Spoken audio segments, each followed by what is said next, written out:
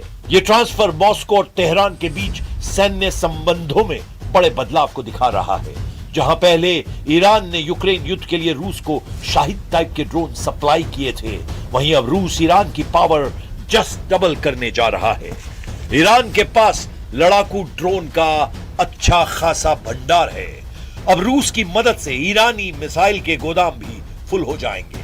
इसके बाद ईरान को रोक पाना अमेरिका के लिए मुश्किल हो जाएगा।